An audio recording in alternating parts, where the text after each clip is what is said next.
వాడే తలుచుకుంటూ నీ జీవితాన్ని నువ్వే నాశనం చేసుకున్నావు. కానీ వాడు సంతోషంగా ఉన్నాడు, ఎంతో సంతోషంగా ఉన్నాడు.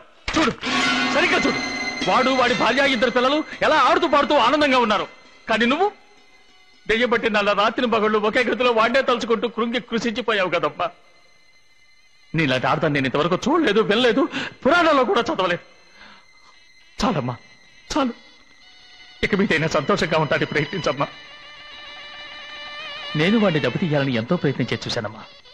వాడి గ్రేనైట్ ఫ్యాక్టరీని నా రాజకీయ పలుకుబడి ఉపయోగించి గవర్నమెంట్ స్వాధీనం అయ్యేట్టు చేయాలని ప్రయత్నించాను. కుదరలేదు. వాడు అసాధ్యుడు. వాడి పేద ఏమీ లేదు. ఉన్నదంతా ఊళ్ళో ఉన్న వాళ్ళందరి పేర రాసేశాడు. పోలీసులు వెళ్తే ఊళ్ళో వాళ్ళంతా ఎదురు తిరుగుతున్నారు. ప్రజలు ఉన్నప్పుడు గవర్నమెంట్ ఏం చేయగలుగుతుంది? మనం వాడిని ఏం చేయలేమని ఖచ్చితంగా తేలిపోయిందమ్మా. జరిగినంత మంచి మనం విరోధం పెంచుకునే ఫలితం లేదు. మనం వాడి మీద పగ తీసుకోలేమమ్మా. డామిట్, ఇంకా ఎన్నేళ్ళని వాడి పెళ్ళే చూస్తూ కూర్చుంటావు. వాడికి పెళ్ళాడు వచ్చిన ఇద్దరు కూతుళ్ళు ఉన్నారు. వాడి కూతురు కూడా నా కొడుకు జరిగే కాలేజీలోనే చదువుతోంది.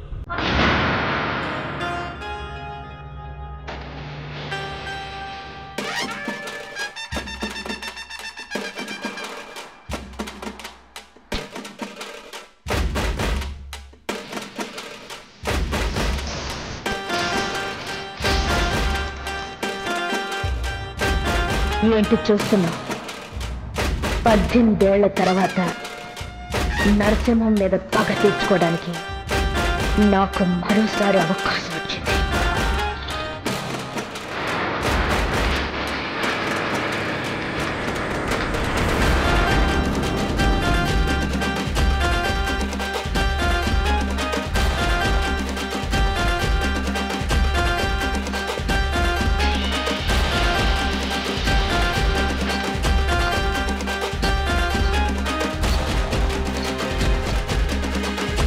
డ్రెస్సింగ్ రూమ్ ఎక్కడ?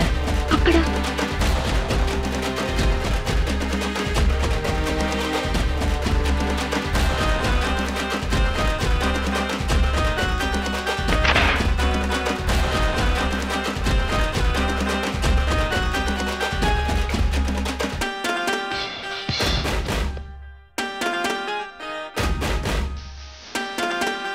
నీ కొడుకుని పిలువు. ఏ చంద్రు, ఏంటండి పిలిచారా? వా, అది సూపర్ గా ఉన్నానండి. చిన్నప్పుడు జరుగుతున్న రోజు భయపడుతూ చూసేవాడిని, కానీ ఇప్పుడు కార్ డ్రైవింగ్ తెలుసా? అదన్నీ బాబు తల కిందనే రాలుతాయండి. ఎందుకో మావాడు ఇంట్లో ఇంతమంది డ్రైవర్లు ఉండగా. డ్రైవర్ అక్కర్లేదు, కార్ తనే డ్రైవ్ చేయాలి. నువ్వు నాతో రా.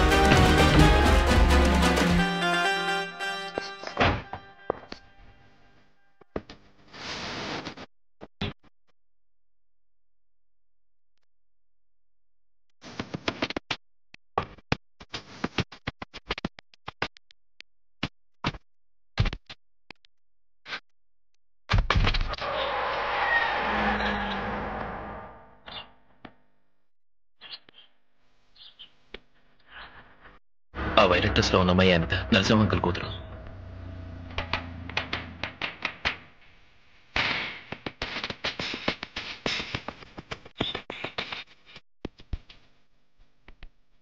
ఇంకెప్పుడు తన నవ్వకూడదు. ఆ పని మనిషి కూతురు సంతోషంగా ఉండకూడదు. నరసింహం గారాల కూతురు ఏడవాలి. మీ కొడుకు ఆ అమ్మాయిని ప్రేమించాలి, ఆ అమ్మాయి నీ కొడుకుని ప్రేమించాలి. ప్రేమించినట్టుగా నటించాలి. అర్థమైందా? దిగులు పడకమ్మా, నువ్వు చెప్పినట్టుగానే నా కొడుకు చేస్తాడు. వాడికి తెలుసు నా ప్రాణమే నువ్వని. అలా చేయలేదో వాడి గొంతు పిసికి నేనే చంపుతాను. ఏటా చూస్తున్నావు? చెప్పింది చెయ్యి. ఇక పోనీ. సూపర్.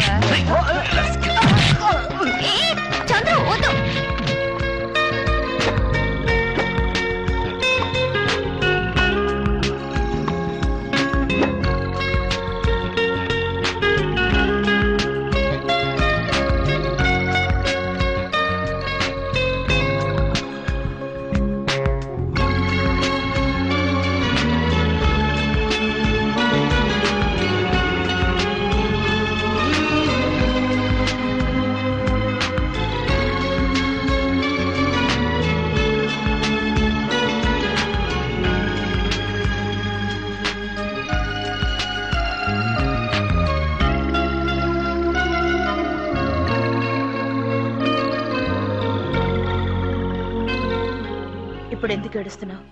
నేనేమన్నా నిన్ను చంద్రుని విడదీయడానికి వచ్చానా? కలపటానికే వచ్చాను. దిగులు పడకు. నీకు మా అన్నయ్య కొడుకు తప్పకుండా పెళ్లి జరుగుతుంది. దీన్ని మీ నాన్న తలుచుకుని ఆపలేడు. లేదా ఆంటీ, మా నాన్న గురించి మీకు తెలీదు. నాకు తెలీదా? ఏం తెలుసు? 18 ఏళ్ళుగా మీరు ఊళ్ళోనే లేరన్నారు. ఉండుంటే మన ఫ్యామిలీ ఫ్రెండ్స్ గానే ఉండేవాళ్ళం. ఈ పెళ్లి ఈజీగా జరిగుండేది. ఇప్పుడు మాత్రం ఏమిటి? అంత ఈజీగానే జరుగుతుంది. ఈసారి నేను అనుకున్న జరిగి తీరాలి. అమ్మా మీకు ఫోన్ వచ్చింది. నేను మాట్లాడొస్తాను. ఇంకా అమ్మాయిలకు రాలేదా? పిలవడానికి వెళ్ళారుగా. అన్నయ్య, అనిత ఒప్పుకుంటుందా? ఎందుకమ్మా దిగులు పడతావు? అది నా కూతురమ్మా. హలో, నేనమ్మా డాడీని. Hello daddy. డాడీ ఎలా ఉన్నారు? నే బాగున్నానమ్మా. నువ్వెలా ఉన్నావు? చూసి చాలా రోజులైందమ్మా. వెంటనే చూడాలనిపిస్తోంది. ఏం లేదు నాన్న, ఈ నెలతో నీ పరీక్షలు అయిపోతాయి కదా, నీకు వెంటనే పెళ్లి చేసి చూడాలని నేను ఆశపడుతున్నాను. మీ అమ్మ ఆశపడుతుంది. బంగారాయ్ కొట్టవండి. పెళ్లి కొడుకు ఎవరో తెలుసా? ఇంకెవరో కాదు, నీ అత్తయ్య కొడుకే. నీకు వాడికి పెళ్లి చేసి చూడాలని అందరం ముచ్చటపడుతున్నాం. ఏమైనా మనోడు సాంప్రదాయ ప్రకారం పిల్లాడు ఇష్టపడితేనేగా పెళ్లి. అందుకే నీ ఉద్దేశం తెలుసుకుందామని ఫోన్ చేశాను. ఏమంటావు? ఏంటి ఆలోచిస్తున్నావు? పిల్లాడు చదువుకోలేదనా? అదే నువ్వు చదువుకున్నావు కదా. ఇద్దరు చదువుకోకూడదు, చదువుకుంటే ఇబ్బందులే. మమ్మల్ని చూడు, నేను మీ అమ్మ ఎంత ఆనందంగా ఉంటున్నామో. నేను చదువుకున్నా దద్ది, అందుకేరా. ఇప్పుడేంటి, పరీక్షలు పూర్తవగానే నీకు పెళ్లి చేసామా? ఇప్పుడు మీ నాన్నతో సరే నుంచి. ఎందుకు? ఏంటి లైన్ కట్ అయిందా? లైట్లన్నీ వెలుగుతున్నాయే. అదేమన్నా కరెంటారా? ఫోన్ రా. ఆ తర్వాత చెప్తాను. అలాగే అను. అలాగే. సెకండ్ ఒప్పుకుందా? నువ్వు చెప్పు. వెంటనే పెళ్లి ఏర్పాటు చేయమంటావా? అయ్యో పెళ్లి అంతా మీ ఇష్టం డాడీ అని చెప్పు. ఎలా చెప్పు? నేను చెప్తున్నానుగా, చెప్పు. అలాగే డాడీ, మీ ఇష్టం. అయ్యో నా డార్లింగ్.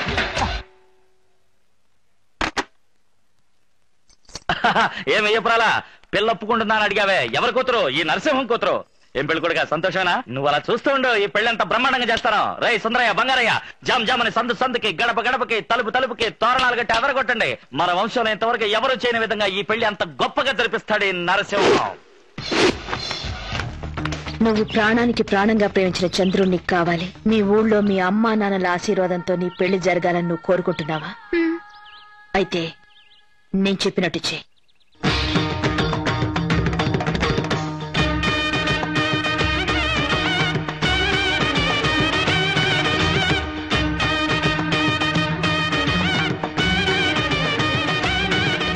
భగవంతుని సన్నిధిలో అడుగుతున్నాను, ఊరందరి సమక్షంలో త్రికరణ శుద్ధిగా దేవుడి మీద ప్రమాణం చేసి చెప్పు, ఈ అమ్మాయిని పెళ్లి చేసుకోవడం మనస్ఫూర్తిగా నీకు ఇష్టమేనా? ఇష్టమే మావయ్య, ఇష్టమేనండి. నువ్వు కూడా నీ ఉద్దేశాన్ని మనస్ఫూర్తిగా దేవుడి మీద ప్రమాణం చేసి చెప్పు, ఈ అబ్బాయిని చేసుకోవడం నీకు ఇష్టమేనా?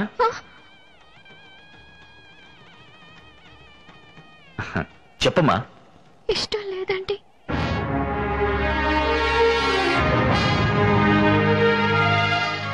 ఎందుకు ఇష్టం లేదు? మీ ఇద్దరితో మాట్లాడేగా ఈ పెళ్లికి ఏర్పాటు చేశారు. ఆ రోజు పరిస్థితికి ఒప్పుకోవాల్సి వచ్చింది.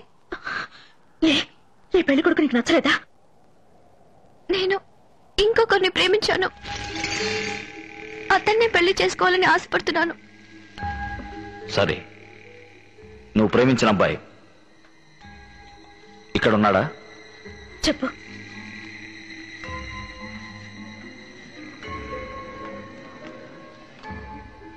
ఏమా, ఈ అమ్మాయే నీ కోడలు కావాలని నువ్వు ఆశపడుతున్నావా? అటువంటిదేం లేదన్నయ్యా. నీకు బియ్యపురాలు అవ్వాలని ఆశపడుతున్నాను. నీ మెళ్ళో ఉన్న పూలమాలు తీసి నీ చెల్లెల మెళ్ళో వెయ్యి. వెయ్యి.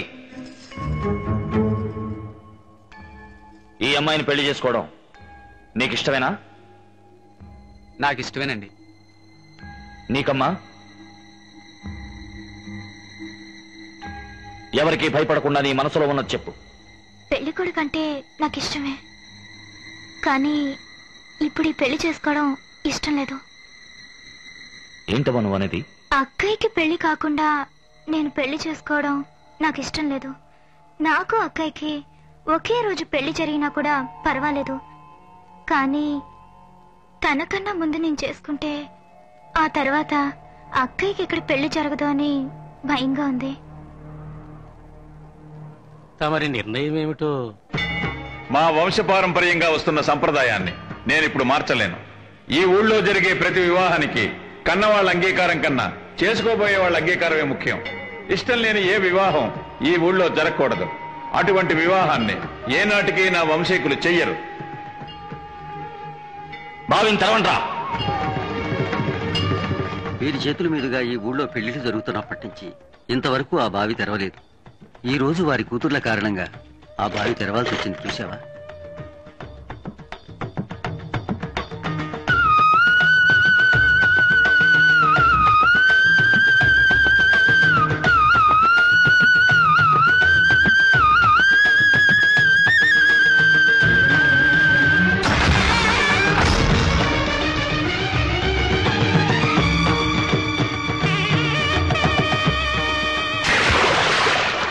కట్టుబాటు ఏమిటో మీకు తెలుసు కదా.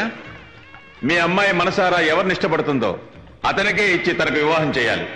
అది మీరు ఇంకెవరికైనా ఇచ్చి వివాహం చేస్తే మీ కుటుంబానికి ఈ ఊళ్ళో స్థానం ఉండదు. ఇక్కడ జరిగింది నేను అవమానం అనుకోను. నా కూతుళ్ళ మనసు అర్థం చేసుకోవడానికి ఏదో సందర్భం అనుకుంటాను. ఇప్పుడు చెప్తున్నాను, మీ అందరి ముందు చెప్తున్నాను, నా పెద్ద కూతురికి తను మనసారా ప్రేమించిన ఆ అబ్బాయికి వచ్చే ముహూర్తానికి ఇక్కడ పెళ్లి జరుగుతుంది. అదే ముహూర్తానికి నా రెండో కూతురికి నా చెల్లెలి కొడుక్కి ఇక్కడే పెళ్లి జరుగుతుంది. ఒకవేళ జరగకపోతే ఈ నరసింహం ఊపిరి ఆగిపోతుంది. ఇది ఆ భగవంతుడి మీద ఆన.